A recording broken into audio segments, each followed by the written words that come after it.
शांति और सद्भाव पाओ पवित्र राम नारायण राम मंत्र के साथ। राम नारायण राम मंत्र एक शक्तिशाली आध्यात्मिक साधन है जो दिव्य ऊर्जा से गूंजता है। इस मंत्र का जाप करने से मन शांत होता है और आपको उच्च चेतना से जोड़ता है।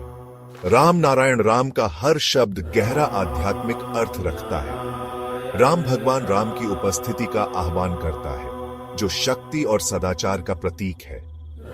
नारायण हम सभी के भीतर मौजूद अनंत दिव्य उपस्थिति का प्रतिनिधित्व करता है। इस मंत्र का जाप करने से आपकी आंतरिक दुनिया बदल सकती है, जिससे शांति, स्पष्टता और ब्रह्मांड के साथ एकता का एहसास होता है। चाहे आप शांति चाहते हो या आध्यात्मिक जागृति, राम नारायण राम मंत्र आपकी यात्रा में एक मार्गदर्शक प्रकाश है।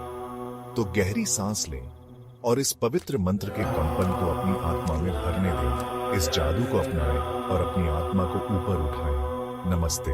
नमस्कार, बहुत बहुत स्वागत है आप सभी का हमारे विशेष कार्यक्रम राम नारायण राम में। आप सभी के साथ मैं हूं कंचन।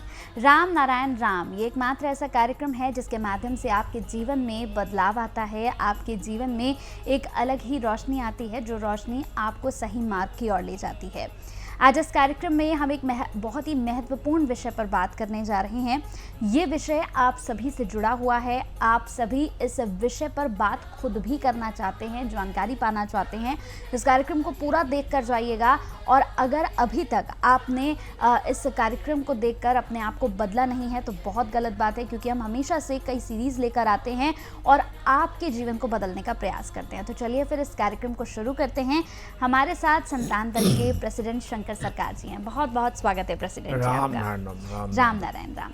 तो चलिए दर्शकों, इस कार्यक्रम को शुरू करते हैं। और आज प्रेसिडेंट मेरा सवाल आपसे यही है, कि यही प्रश्न है कि ये जो पूरा संसार है हमारा, इसका कल्याण कैसे होगा? क्योंकि हर कोई अपने कल्याण के लिए पता नहीं क्या क्या आज की तारीख में कर रहा है, लेकिन सही मायनों में इस देश का, इस संसार का कल्याण कैसे होगा? धरती का 800 करोड़ मनुष्य है, इंसान है। कोई नहीं चाहता है धरती का कल्याण हो, मंगल हो, समस्या दूरीकरण हो। समस्या मनुष्य करती है, मनुष्य के लिए मनुष्य समस्या हो गया। आसमान में कोई समस्या नहीं है। मेरा सिर पर जो आसमान है, प्रकृति है, तो प्रकृति में हमारा कोई समस्या दिखाई नहीं देता है। धरती में, ये धरती में, इसी वर्ल्ड में ही सबसे ज़्यादा समस्या है। क्यों? धरती में हर चीज़ मैनमेड बना हुआ है। मनुष्य को बना हुआ चीज़ को लागू किया, उसको अप्लाई किया, उसको लेके बैठ गया, जोड़ लिया दिल में, मन में। धरती में जो व्यक्ति मालिकाना है, ओनरशिप है, हमारा मकान, हमारा गाड़ी, हमारा परिवार, हमारा ज़मीन, हमारा फैक्ट्री, हमारा सब कुछ है। यही हमारा धरती का हर इंसान का सबसे बड़ा समस्या है। और मैनमेड धर्म, जो बंदा, इंसान सभी धर्म के लिए लड़ाई करती है। इतना अनगणित उद्भिद, पेड़ पौधे है, जीव जंतु है, किसी का समस्या नहीं है। जितना समस्या है सब मनुष्यों का है, इंसान का है, लोग का है, और किसी का नहीं है। इसलिए सभी समस्या का कारण मनुष्य है। मनुष्य जो अपनापन करके, चिंतन करके धरती के ऊपर ऐसा समाज बनाया, जिस समाज में जात पात है, ऊंच नीच है, धर्म का लड़ाई है, व्यक्ति मालिकाना है, ओनरशिप है। इस कारण से धरती में कुछ आगे होने वाला नहीं है। 10,000 साल से धरती बर्बादी का तरफ भाग रहा है, बर्बादी ही हो रहा है। इसलिए सभी मनुष्य बैठ के चिंतन करे, मनन करे, मंथन करे। जो आसमान में तो कोई समस्या नहीं है। मेरा सिर के ऊपर जो आसमान है, अनगणित तारे हैं, अनगणित, ट्रिलियन बिलियन सब स्टार है, ग्रह है, नक्षत्र पुंज है। वो दिखाई भी देता है, हम लोग को मालूम भी है सबको। तो भी वहाँ जो समस्या नहीं है, धरती में समस्या कौन लेकर आया, क्यों आया, इसके लिए कोई चिंतन नहीं करता है। ना कोई सोचता है, ना पढ़े लिखे हो जस्टिस हो, मिनिस्टर हो और पीएचडी होल्डर हो और नोबेल विजयी हो, कोई इसका बारे में चिंतन नहीं करे। हो रहा है, करते हैं, चलता है, चलने दो। अरे ये तो नेक्स्ट जनरेशन के लिए तो बहुत बुरा है। जो नेक्स्ट जनरेशन आ रहा है, धरती में सभी कंट्री में जात पात का लड़ाई, धर्म का लड़ाई, ओनरशिप का लड़ाई, पॉलिटिकल लड़ाई, ये क्या हो रहा है? जो लड़ाई आसमान में नहीं है, धरती में क्यों होगा? धरती का इंसान कब अपनापन होगा, खुद के बारे में सोचेगा, प्रकृति के बारे में सोचेगा, प्रकृति को याद करेगा, प्रकृति को मानेगा, उसको बिलीव करेगा, उनका इशारे से चलेगा, उनका उनसा इंगित से चलेगा, उनसा भाषा से चलेगा। धरती में जितना पेड़ पौधे है, उद्भिद है, कीट पतंग है, जीव जंतु है, हरियाली है, किसी का समस्या नहीं है। आसमान में कोई तारे का समस्या नहीं है, सूरज का समस्या नहीं है, चंद्रमा का समस्या नहीं है, अनगिनत तारे है, पानी है, हवा है, धरती है, कोई किसी का समस्या नहीं है। जितना समस्या ओनली फॉर शुद्ध मनुष्य का है। ये मनुष्य का दुश्मन बन गया। मनुष्य को है नहीं। मनुष्य अपना ऊपर आस्था विश्वास नहीं है, उनको चिंतन भी नहीं है। मैं कौन हूँ, कहाँ से आया, क्या करना चाहिए, मरने के बाद कहाँ जाएंगे, क्या लेके जाएंगे। जब आया, हमारा जन्म लिया, सभी इंसान, सभी बच्चा, जो 800 करोड़ इंसान अभी जिंदा है धरती में, सभी मजहब का, सभी धर्म का बच्चा जब माँ का पेट से आया, सब वहाँ करते करते आ गया। फिर आने के बाद धर्म का पीछे भाग रहा है। हम लोग तो सब धर्म लेके ही पैदा हुआ। जब जन्म लिया, धर्म लेके आया। अलग से धर्म का पीछे भागने का, मैनमेड धर्म का क्या जरूरत है? हर मैनमेड चीज पॉल्यूटेड हो गया, वो पॉल्यूटेड है। नेचर बेस कोई पॉल्यूटेड नहीं है। नेचर पॉल्यूटेड नहीं करती है। नेचर पॉल्यूटेड नहीं है, पॉल्यूशन नहीं है। पॉल्यूशन जो कुछ करता है, इंसान चिंतन से, मनन से, मंथन से, अपनापन करने के लिए, मनमानी करने के लिए धरती में सब बर्बादी हो रहा है। इसलिए सभी पढ़े लिखे इंसान को, सभी ज्ञानी इंसान को, सभी जस्टिस को, मिनिस्टर लोग को, एमएलए एमपी को, धरती में जो 800 करोड़ बंदा है, सभी देश का, सब बैठ के चिंतन करो। हम बिना प्रकृति हम जिएंगे, बिना धरती हम जिएंगे, बिना हवा, बिना पानी से हम जिएंगे, बिना सूरज चंद्रमा से हम जिएंगे। प्रकृति को छोड़ के हमारा कोई अस्तित्व है? इसलिए सब चीज प्रकृति की बेस होना चाहिए। साइंटिस्ट लोग को जरूर बताना चाहिए था, ये प्रकृति हमारा सब कुछ है। लेकिन साइंटिस्ट लोग इतना ज्ञानी है, इतना कुछ आविष्कार किया, रिसर्च किया, सृष्टि किया और असेंबली किया। सृष्टि तो नहीं किया, पूरा असेंबली किया। रॉ मटेरियल तो नेचर का है।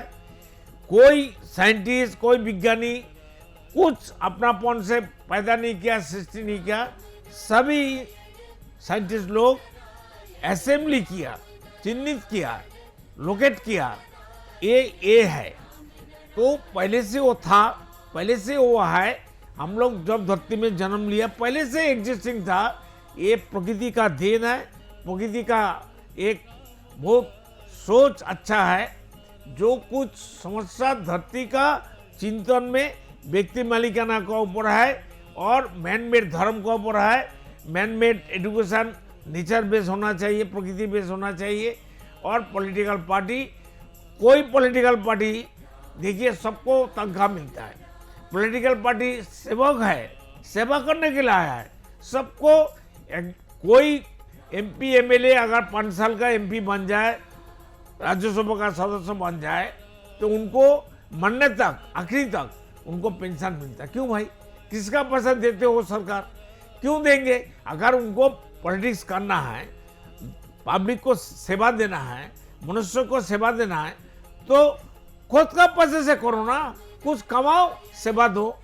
तो ये जो सिस्टम कानून बनाया, जो मैनमेड संविधान बन गया हर देश में, धरती में 500 स्टेट है, कंट्री है, उसमें सब अपना अपना सब मनुष्यों का संविधान बनाया।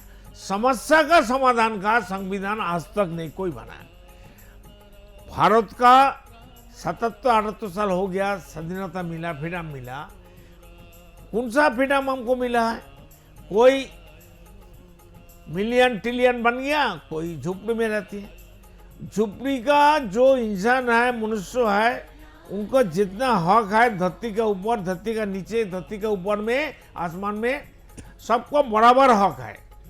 तो हमारा एज पर बर्थ राइट, हमारा जन्म का अधिकार तो कौन छीन लिया, इसके बारे में सबको चिंतन करना चाहिए।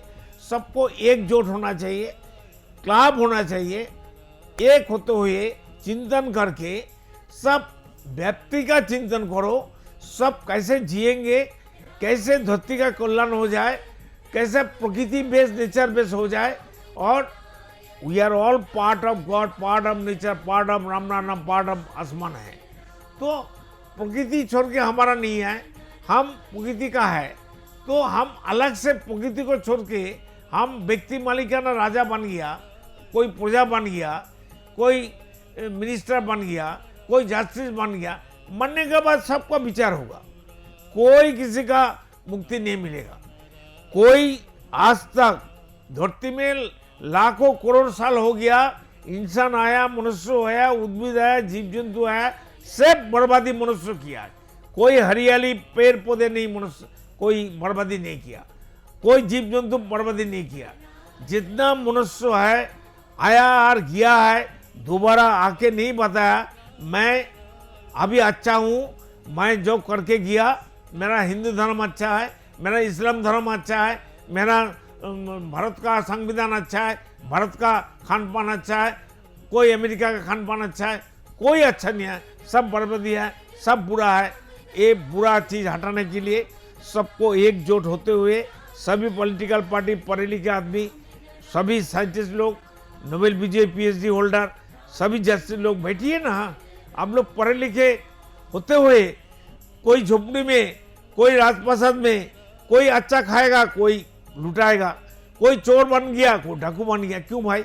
जो चोर बन गया इसका कारण तो हम लोग जिम्मेदारी है। जस्टिस लोग जो चोर का विचार करती है, जस्टिस लोग कोई गलती नहीं किया, मनमानी नहीं किया, तो उनका विचार मरने के बाद नहीं होगा। ये धरती में जस्टिस लोग का विचार तो कोई करने वाला नहीं है। जस्टिस लोग घूस लेते हैं, पैसा लेते हैं, चोरी करते हैं, ये तो न्यूज में देखा ही देता है। तो वो लोग को विचार तो यहाँ कोई नहीं कर सकता है, लेकिन मरने के बाद सबको विचार होगा, और वो विचार सबको खुद ही करना पड़ेगा। चार्जशीट सामने डाल देगा, मरने के बाद हम जहाँ से आया वहाँ जाने पड़ेगा। हम क्या लेके जाएंगे सोचने का अभी टाइम आ गया। जितना बर्बादी हुआ, अभी भी हो रहा है, ये बर्बादी बंद करने के लिए इतना बड़ा बड़ा देश है, परमाणु बोमा बनाया, इसकी लिखे दिवाली बनाने के लिए, दिवाली का मजा लूटने के लिए परमाणु बोमा, एटम बम बनाया। ये क्या जरूरत था? जिस देश में अभी भी भिखारी है, भिक्षुक है, लाचार है, गरीबी आदमी है, झुप्पी में आदमी रहती है, ब्रिज का नीचे रहते हैं, रेलवे प्लेटफॉर्म में उनका घर है, ऐसा क्यों होगा? इसके बारे में सभी पॉलिटिकल पार्टी, सभी इंसान को सोचना चाहिए। इसलिए प्रकृति को अपनापन करना, कितना बर्बादी होगा मरने का बाद, और धरती खत्म होने वाला है। 52 टाइम धरती खत्म हो गया था, ऊपर का हर चीज 5 किलोमीटर जमीन का नीचे चला गया। फिर हजारों साल बाद फिर धीरे धीरे समाज हुआ, मनुष्य आया, जीव हरियाली आया, बाद में उद्भिद आया, कीट पतंगा, सब कुछ आया सिस्टमेटिक। लेकिन ये जो खत्म होने बाद, जो मनुष्य मरने के बाद क्या होगा, मरने के बाद हम आया है, क्यों आया है, हमारा काम क्या है, हमारा पढ़ाई क्या है, हमारा शिक्षा क्या होना चाहिए, वो तो सभी नेचर बेस होना चाहिए, प्रकृति बेस होना चाहिए। प्रकृति का नीति कानून का ऊपर होना चाहिए। लेकिन अपनापन बना लिया मनुष्यों ने, हर कंट्री में एक अलग अलग कानून है। क्यों? प्रकृति का कानून छोड़ के कोई कानून हो सकता है? नेचर बेस कानून छोड़ के कोई कानून हो सकता है? इसलिए धरती का सभी मनुष्यों को एकजुट होना पड़ेगा, एक ही राष्ट्र होना पड़ेगा, एक ही धरती, एक ही राष्ट्र होगा, एक ही जात पात होगा, एक ही धर्म होगा, एक ही भाषा होगा, एक ही खानदान होगा, एक ही परिवार होगा, बृहत परिवार होगा, कोई किसी का नुकसान नहीं होगा। इसमें सबका भलाई है, सबका मंगल है, कल्याण है। सबको ये चिंतन करके आगे बढ़ना चाहिए, और नहीं तो प्रकृति का मार दुनिया का बार। इसलिए प्रकृति को विश्वास करो, प्रकृति को याद करो, उनको सैल्यूट करो, उनको दिल में बसाओ। बिल्कुल। और जितने भी दर्शक इस कार्यक्रम को देख रहे हैं, अगर आप भी संतान दल से जुड़ना चाहते हैं तो जो नंबर्स हम यहाँ पर फ्लैश कर रहे हैं, नंबर्स पर आप कॉल कर सकते हैं, आप संतान दल से जुड़ सकते हैं। और सिर्फ जुड़ना ही नहीं, अगर आपके मन में किसी भी तरह का कोई प्रश्न चल रहा है, इस कार्यक्रम से संबंधित कोई भी मन में आपके अगर सवाल उठ रहा है, तो आप इन नंबर्स पर कॉल करके प्रेसिडेंट से बात कर सकते हैं और प्रेसिडेंट से अपने सवाल का उत्तर भी पा सकते हैं। संतान दल से जुड़ने के लिए आपको कोई बहुत लंबी चौड़ी राशि नहीं देनी है। ऐसा नहीं है कि हम आपसे कोई राशि मांग रहे हैं या ये कार्यक्रम आपसे कोई राशि मांग रहा है, कुछ भी नहीं देना है। सिर्फ 1 रुपया देकर आप संतान दल से जुड़ सकते हैं, संतान दल के मेंबर बन सकते हैं और उसके बाद अपने साथ साथ आप और लोगों के जीवन को भी बदल सकते हैं। जब आपका जीवन बदलेगा, देखने का, समझने का, बोलने का, आपका हर एक वे बदल जाएगा, तो आप दुनिया को, लोगों को बदलने के प्रयास में निकल जाएंगे। और संतान दल आपको यही सिखाता है कि न सिर्फ आप अपना भला करिए, बल्कि आपके आसपास जो भी लोग रहते हैं, चाहे वो आपके रिश्तेदार हो या नहीं हो, वो नॉर्मल भी कोई हो, भले ही आप अपने घर से बाहर निकले हैं, अगर आपको कोई भी मिल जाता है तो आप उससे बात करके उसके जीवन को भी बदलने का प्रयास कर सकते हैं। सब मिलके करना चाहिए। बिल्कुल, सबको मिलकर करना चाहिए। और सबका भला ही अपना भला है, हमारा भला दुनिया का भला हो नहीं सकता है। बिल्कुल। और प्रेसिडेंट हमेशा यही प्रयास करते हैं कि वो आपको यही समझाए कि सिर्फ अपना नहीं, आपको सबका भला सोचना है। तो अगले एपिसोड में फिर आपसे मुलाकात होगी, एक और खास विषय पर हम जरूर बात करेंगे। बहुत बहुत धन्यवाद प्रेसिडेंट। राम नारायण। देखिए कार्यक्रम राम नारायण राम प्रतिदिन प्रातः 6:40 से साधना टीवी पर एवं सोमवार से शनिवार प्रातः 7:30 से व रविवार प्रातः 7:50 से एवं रात्रि 10:30 से ईश्वर टीवी पर एवं प्रातः 7:30 से साधना प्लस पर एवं प्रातः 10:30 से हर खबर न्यूज पर एवं रात्रि 8:30 से RN टीवी पर। पृथ्वी पर मौजूद 800 करोड़ मानव ही मेरा समस्त परिवार है। आप भी जुड़ें अपने इस परिवार संतान दल से। संसार में धर्म के नाम पर जो व्यापार हो रहा है, उस व्यापार से बचने और धर्म का सही आधार क्या है, ये जानने के लिए आप भी जुड़े संतान दल से।